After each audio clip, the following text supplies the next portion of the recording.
Sebelum kita mulai pembelajaran hari ini, Ibu mau mengecek kehadiran kalian terlebih dahulu. Ini ada 2 orang yang tidak masuk ya? Siapa yang tidak masuk? Firman. Oh, Firman sama Yoga. Sakit ya? Apa? Sakit? Firman sama Yoga. Oke, terima kasih ya. Anak-anak, baiklah. Hari ini coba kalian cek kebersihan kalian nih, kebersihan kelas. Tadi kan kalian sudah istirahat nih. Coba adakah sampah-sampahnya? Oke. Kalau sudah rapi, kalau masih ada sampah, simpan sampahnya dulu di tempat ya, di tong sampah. Oke, sudah?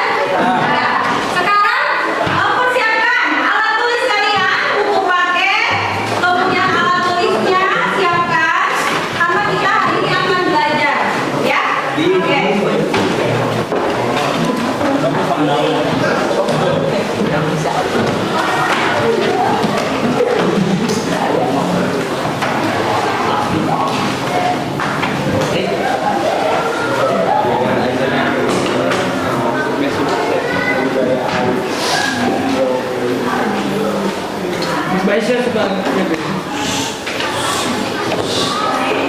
Sudah? Ya. Untuk membangkitkan semangat kita dalam pembelajaran hari ini, marilah kita menyanyikan lagu wajib nasional, yaitu dari Sabang sampai Merauke. Silakan kalian ikuti. Sampai Merauke, bola bola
Yamin, Soeb Pomo, dan DS Soeb Karnobu.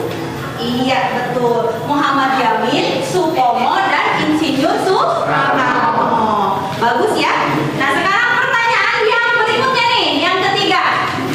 Mengapa 1 Juni dikenal sebagai hari lahirnya Pancasila? Siapa yang bisa jawab? Oke, Elin. Karena beliau menyebutkan bahwa harus mempunyai dasar negara menyebut istilah Pancasila dalam setiap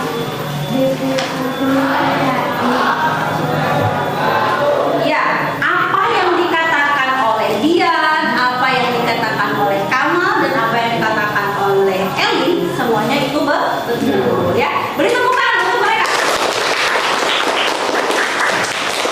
Nah, sekarang ibu mau pertanyaan yang terakhir nih. Coba jelaskan fungsi dan kedudukan dari Pancasila. Masih Dian, oke Dian. Pancasila sebagai dasar negara dibungkam sebagai penyelenggara ketatanegaraan. Pancasila sebagai pandangan hidup bangsa digunakan sebagai petunjuk kehidupan sehari-hari. Pancasila sebagai jiwa bangsa sejak bangsa Indonesia lahir, sejak proklamasi kemerdekaan. Bagus sekali, tepat ya jawaban dari Dian. Baik, pada pertemuan kita kali ini kita masih akan membahas mengenai materi dari arti, fungsi dan kedudukan Pancasila ya sebagai dasar negara. Sebelum kita mulai, ibu mau ada penyemangat lagi nih ya. Coba kalian lihat ya, nanti kalian ikuti di sini. Coba kalian berdiri semua ya.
Merileskan kalian ya.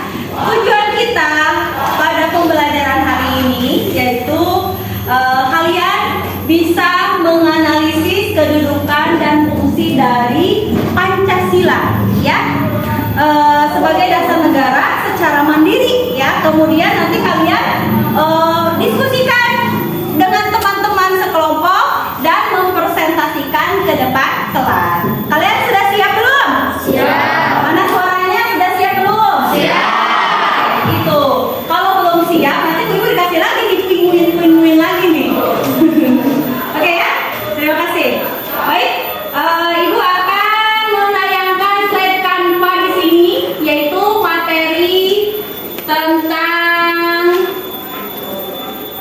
ini fungsi dan kedudukan Pancasila. Silakan kalian simak baik-baik, kalian perhatikan apa yang kalian nanti lihat, nanti kalian boleh tanyakan.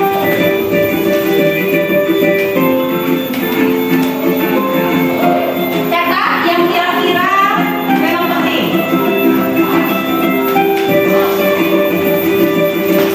Kelihatan tidak?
ditayangkan. Siapa yang di sini coba yang bisa menjelaskan tentang materi tadi yang Ibu sampaikan? Oke, silakan Siti. Pancasila sebagai dasar negara digunakan sebagai dasar penyelenggaraan ketatanegaraan. Oke, betul. Farida, ada lagi yang mau? Pancasila sebagai pandangan hidup bangsa digunakan sebagai petunjuk dalam kehidupan sehari-hari. Oke, jadi betul ya apa yang dikatakan Siti dan Farida. Fungsi dan kedudukan Pancasila adalah salah satunya Pancasila sebagai dasar negara yang digunakan sebagai dasar penyelenggaraan ketatanegaraan. Oke ya. Selanjutnya, siapa yang mau menambahkan lagi mengenai fungsi dan kedudukan dari Pancasila, anak-anak? Oke, siapa namanya, Nek? Linda. Oke, Linda. Pancasila sebagai doa bangsa Indonesia. Pancasila menjadi doa bangsa sejak bangsa Indonesia lahir, yakni sejak proklamasi kemerdekaan. Ya, benar sekali. Apa yang dikatakan Linda tadi dari ketiga jawaban tersebut menggambarkan fungsi dari kedudukan Pancasila yang bangsa kalian pelajari ya, kalian lihat. Sampai di sini ada yang ditanyakan lagi tentang fungsi dan kedudukan Pancasila. Ada yang ditanyakan lagi? Tidak ada, sudah jelas ya. Ya, jadi baik. Sekarang Ibu mau menayangkan lagi nih salah satu materi yang harus kalian diskusikan. Materi selanjutnya, coba kalian perhatikan ya. Terlalu ke sini. Bentar, lihat. Oke. Stop kekerasan di sekolah. Silakan kalian simak baik-baik. Tahukah kamu, kekerasan di sekolah sering terjadi di Indonesia. Dari tahun 2013 hingga 2014, jumlah kekerasan di sekolah naik sampai dengan 16% yang dilakukan anak usia di bawah 14 tahun. Dan itu dilakukan di sekolah. Hampir setiap sekolah yang ada di Indonesia pasti terdapat kasus kekerasan di sekolah. Dari tingkat universitas, lalu SMA, lalu SMP, bahkan sampai ke SD. Bagaimana caranya? Biasanya, kekerasan dilakukan dengan banyak hal, seperti secara verbal, secara fisik, secara rasional, dan elektronik. Sebagai contoh, bila ada anak yang terlihat gendut atau bergerak, biasanya orang di sekitarnya akan mengata-ngatainnya dengan perkataannya di daerah. Ada pula mereka yang merasa asik dasar dan membuat si anak culun menjadi bahan lucu. Biasanya, mereka yang mempunyai ras yang berbeda pun suka mendapatkan perlakuan yang kurang mengenakan.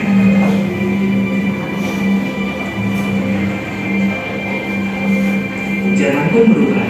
Kekerasan ini pun bisa dilakukan melalui media elektronik atau biasa kita sebut media sosial. Tahukah kamu apa dampak dari perbuatan itu? Bagi yang melihat, tentu saja akan berdampak pada dampak mental. Dia akan merasa takut dan merasa tidak nyaman. Bagi pelaku, biasanya akan mendapat sanksi berat dari orang tua, pihak yang berwajib, atau di persidangan, dan bisa sampai akhirnya di penjara. Sebagai korban akan berdampak seperti sering absen bolos sekolah, mudah sering terlihat ada luka demam, atau yang lebih parah, bunuh diri. Apakah kamu siap menerima semua perlakuan itu? Karena jalan kalian masih panjang untuk sebuah kebaikan.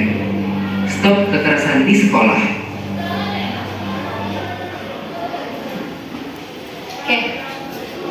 Tadi kalian sudah menyimak ya tentang kekerasan yang ada di sekolah atau disebut dengan bullying. Nah, dari tayangan tadi, adakah yang kalian tanyakan? Siapa yang bisa menjelaskan? Oke, Rizky. Tony ya? Oke, Tony.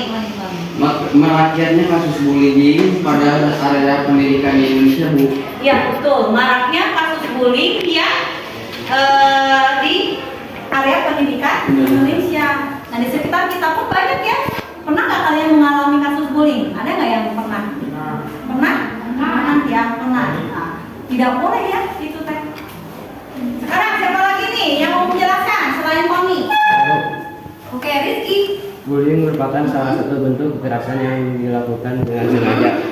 Melakukan tindakan-tindakan yang bersifat negatif secara berulang kali yang tujuannya adalah menyakiti, merendahkan, atau menjatuhkan harga diri orang lain. Oke, betul. Jadi ya, betul sekali ya. Maka dari ini, di sini kita harus menanamkan akhlak yang mulia ya. Mulai dari kita PAUD, TK, SD, SMP, SMA dengan menerapkan budi pekerti luhur. Salah satunya saat ini kita akan belajar menganalisis tentang kedudukan dan fungsi dari Pancasila. Ya, tadi Ibu sudah 2 materi yang Ibu sampaikan. Sekarang sebelum kita menganalisis ke intinya, nanti yang akan kalian presentasikan, Ibu akan membentuk kalian terlebih dahulu untuk menjadi beberapa kelompok seperti kelompok yang minggu lalu. Silakan kalian duduk sesuai dengan kelompoknya.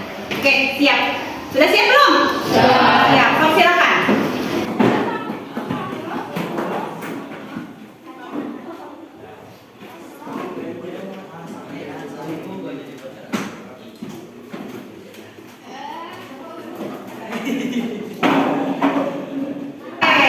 Sekarang, kalau kalian sudah duduk di kelompok masing-masing, Ibu akan menayangkan lagi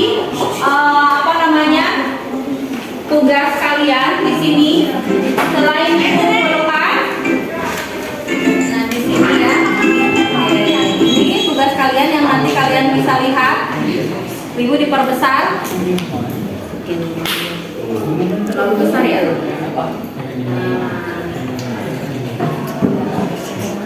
Terlalu besar. Oke, kelihatan ya? Oke.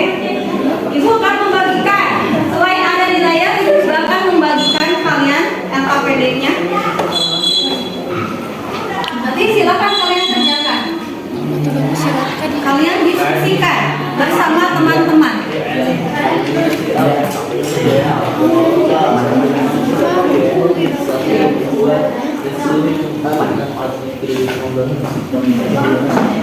Ya kan?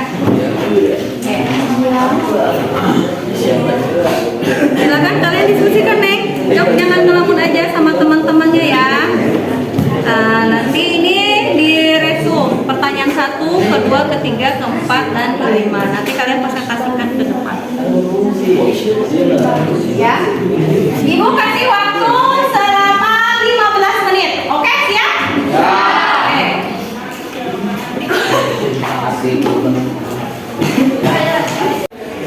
Siap ya? Assalamualaikum warahmatullahi wabarakatuh.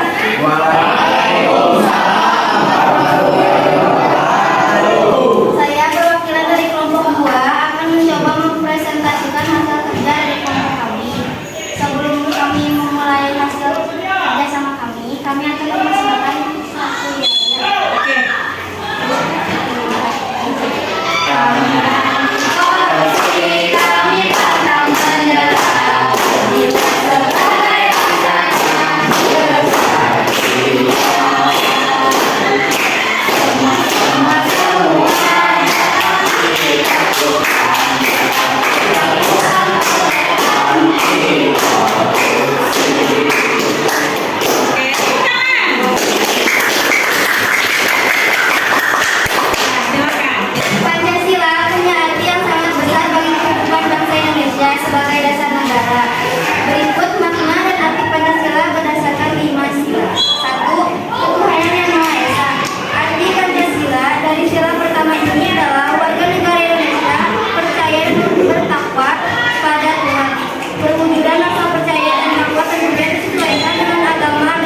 dibanding pribadi atau anggota. Setelah dunia juga harus menjadi prioritas utama. Manusia Indonesia wajib memiliki kepribadian yang berkembang di negara Indonesia, mencintai bangsa Indonesia dan bangga pada negara. Proses ini wajib dimiliki seluruh Indonesia. Berkaitan dengan kebijaksanaan dan kebijaksanaan dalam menjalankan keuangan. Sila keempat dalam Pancasila ini mengajak guru tidak memaksakan kehendak pada orang lain. Arti lainnya adalah jangan selalu mengutamakan kepentingan negara dan orang lain. Arti Pancasila ini tidak menyampaikan adanya perbedaan pendapat dan cara pandang dalam masyarakat. Namun perbedaan harus diselesaikan lewat diskusi dengan mengutamakan kepentingan bersama di atas pribadi. Silakan. 5. Peradilan tinggal bagi seluruh rakyat Indonesia. Makna sila kelima dalam Pancasila ini adalah intinya pengembangan perbuatan baik dengan cara kekeluargaan dan gotong royong. Sila ini juga mengingatkan pentingnya bersikap adil.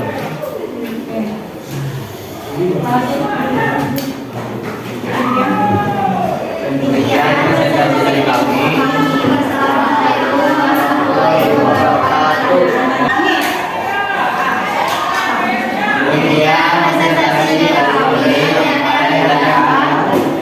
Ya, kelompok berapa yang bertanya? Kelompok 2, silakan kelompok 2 bertanya ke kelompok kelompok 1 bertanya ke kelompok 2. Tadi yang disampaikan oleh kelompok 2 belum jelas di poin sila kelima, belum ada contohnya. Coba berikan contoh sikap adil dari sila kelima. Oke, karena di poin kelima di sila kelima belum ada contoh. Silakan kelompok 2 menjelaskan contohnya.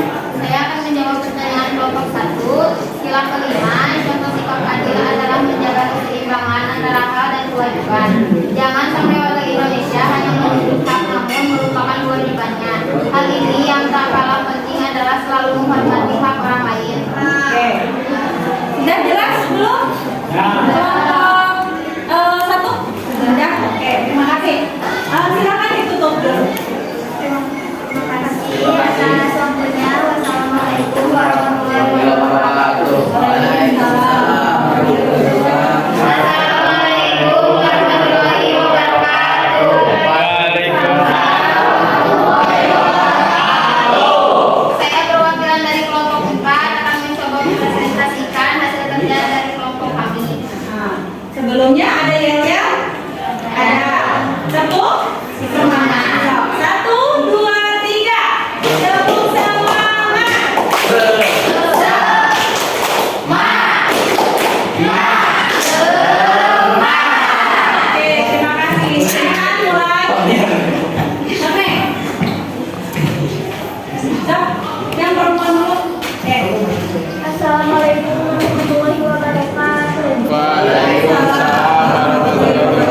Ada yang bertanya? Jawab silakan. Oke. Coba jelaskan gagasan tertulis dari Muhyamin. Oke, coba jelaskan gagasan tertulis dari Muhyamin. Silakan ya. Sementara itu, gagasan yang diungkapkan secara tertulis meliputi satu Tuhan Maha Kebangsaan bagi Indonesia, tiga dasar kemanusiaan, tiga beradab, empat kerakyatan lalu kedua kebersamaan dalam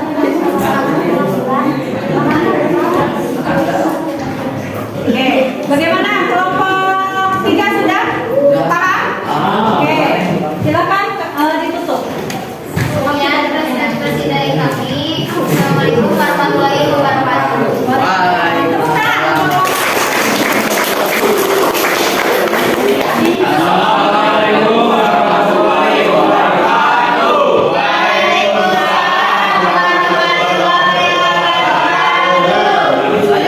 Saya perwakilan dari kelompok 3 akan mencoba mempresentasikan hasil kerja dari kelompok kami. Pancasila punya arti yang besar bagi kehidupan bangsa Indonesia sebagai kebawahan. Itu nama dan arti Pancasila berdasarkan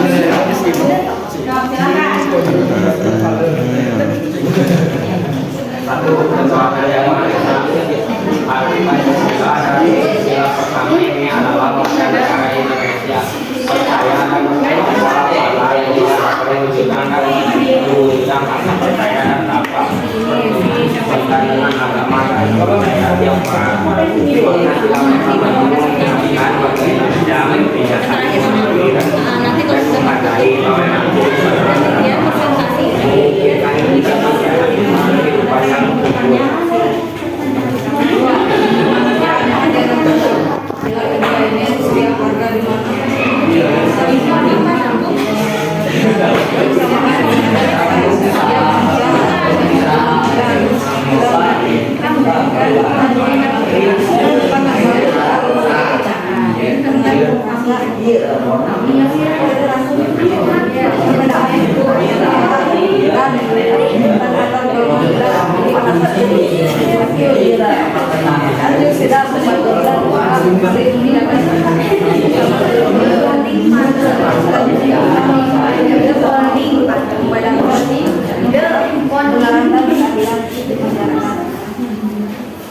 Tidak Indonesia arti Pancasila ini adalah bangsa Indonesia tersebut mengutamakan kepentingan negara republik atau dan pedoman persatuan dan kesatuan.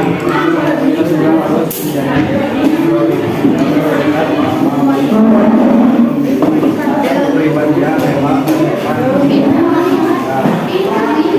bangsa Indonesia dan air karakter ini wajib dimiliki seluruh warga negara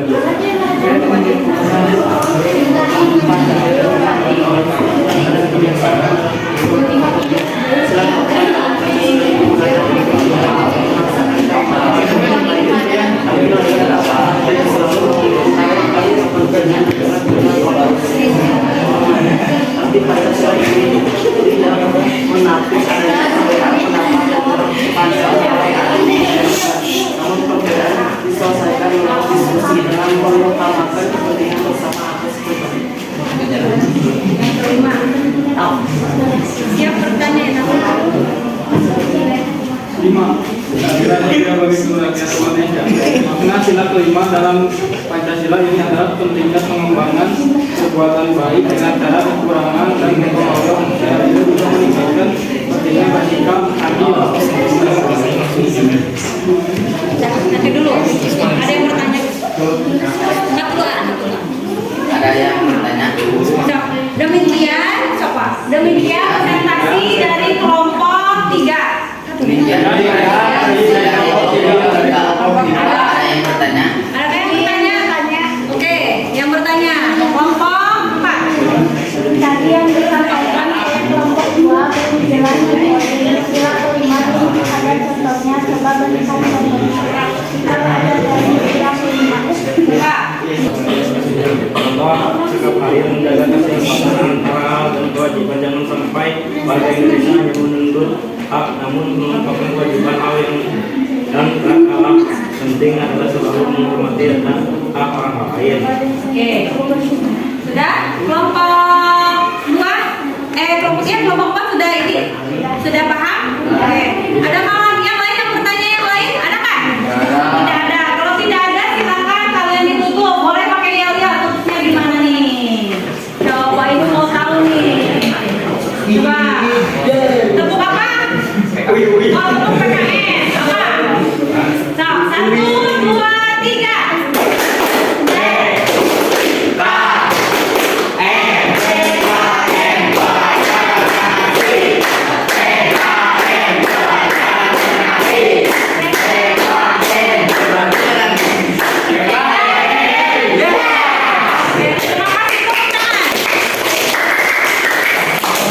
Sekarang yang terakhir, kelompok yang terakhir yang belum tampil siapa? Kelompok berapa nih? Kelompok 1 ya. Nah, kelompok 1 silakan ke depan untuk mempresentasikan.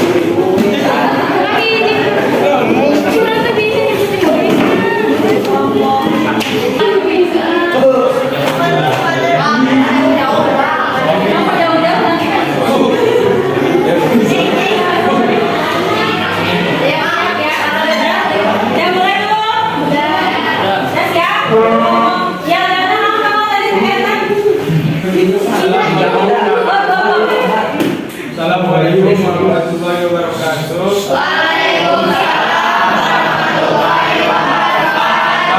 Saya perwakilan dari kelompok 1 akan mencoba mempresentasikan hasil kerja dari kelompok kami. Oke. Sebelumnya mau yel-yel dulu? Oh. Oke, siap. S8B is the best, is the best. Yes. Alhamdulillah. Kurang kompak ya? Bisa besok. 8B. Kelas 8B is the best, is the best. Yes. Oke. Silakan.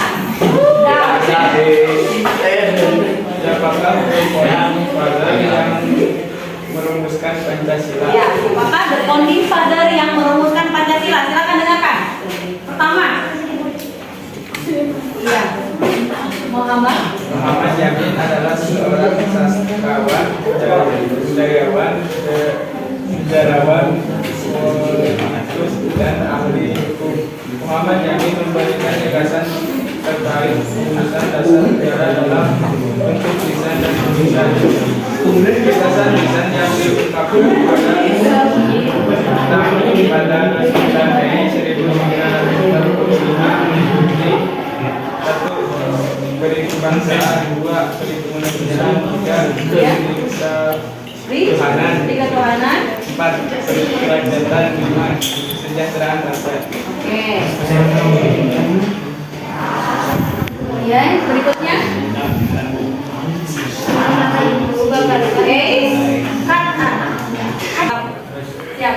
Dua dari saya merupakan saya mengungkapkan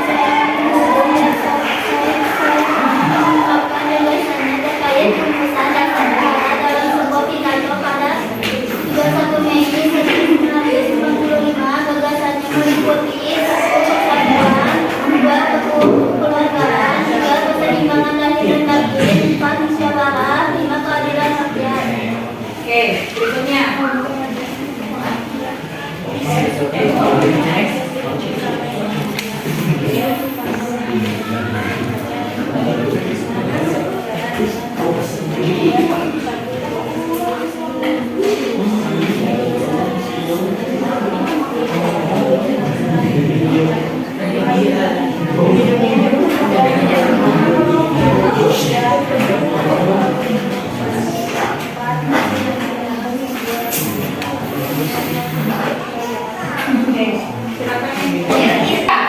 Demikian presentasi kelompok 1. Adakah yang bertanya?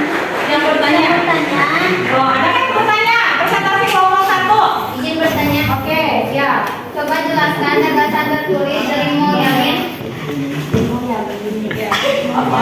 Oke, gagasan tertulis dari Muhammad Yamin. Coba nih jelaskan. Sementara itu gagasan yang diungkapkan secara tertulis meliputi 1. Ketuhanan yang Maha Esa, 2. Kebangsaan Kesatuan Indonesia, 3. Rasa kemanusiaan yang adil dan beradab, 4. Kerakyatan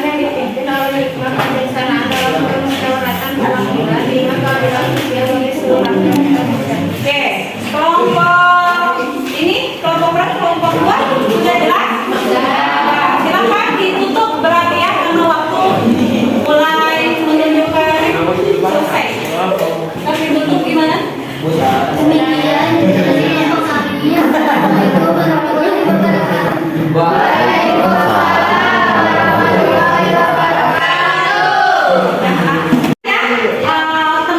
kalian satu persatu udah mulai dari kelompok 1, kelompok 2, kelompok 3 dan 4 sudah mempresentasikannya ke depan. Tapi tadi ada yang kurang nih di kelompok 4, masih ragu-ragu untuk menjawab, masih malu-malu. Nanti lain kali tidak boleh ya.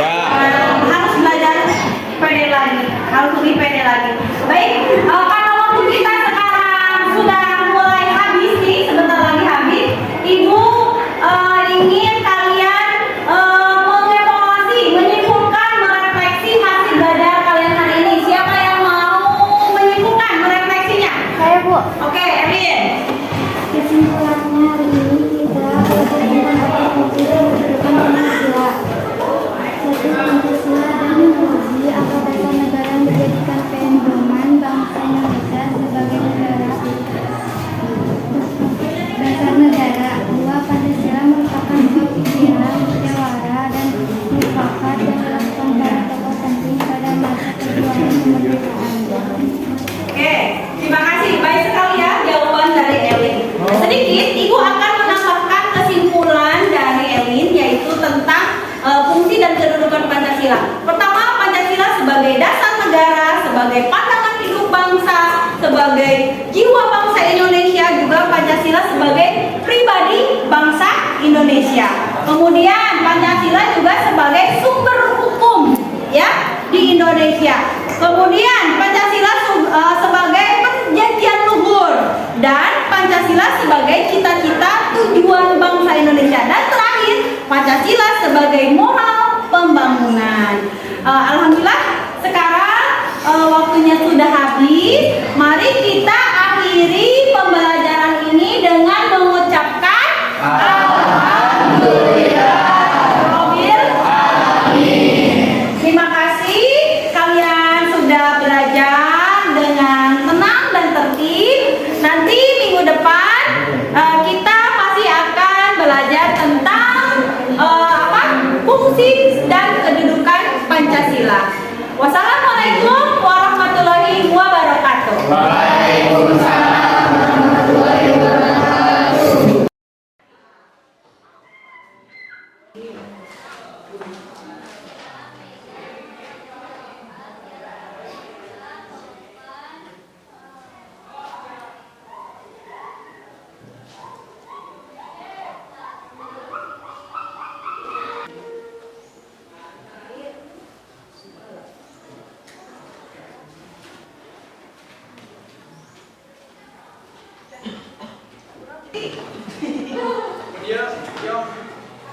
Justin Bieber, Bu.